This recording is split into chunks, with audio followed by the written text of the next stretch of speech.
What's up mga idol? Hinebra trade approved na. Ito na inaabangan ng lahat.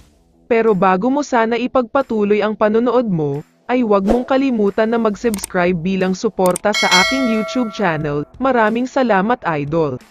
Isingit lang sandali natin ang Magnolia at SMB. Last Commissioner's Cup ay sila ang naging finalist. Ang SMB nga ang defending champion sa conference na ito. Pero ang problema ay pareho silang pangit ang laro ngayon.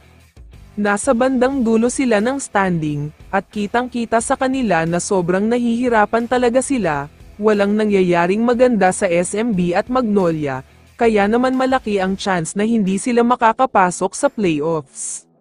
Samantala, para sa kaalaman ng lahat, nagkaroon ng 2 years contract itong si Aljon Mariano, kinumpirma nga yan mismo ni Boss Alchua. Maximum contract nga daw ang binigay sa kanya dahil deserve naman daw ni Aljon ito.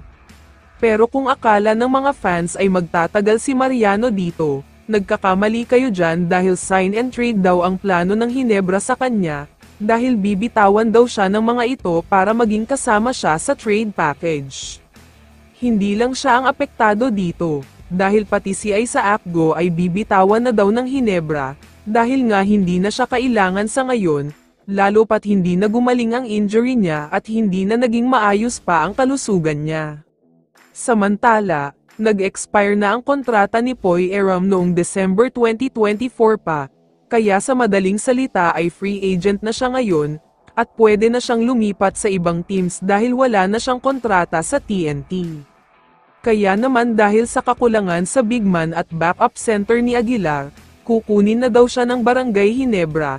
Hindi siya gusto ni Coach Tim pero para kay Boss Al, malaki daw ang maitutulong ni Poy Aram dahil sa height niya. Huwag na daw isipin ang sinasabing attitude problem niya, dahil si Boss Al na daw ang bahala, gagawin niya daw ang lahat ng makakaya niya, para maging matino si Poy at mawala na ang pangit na pag-uugali niya.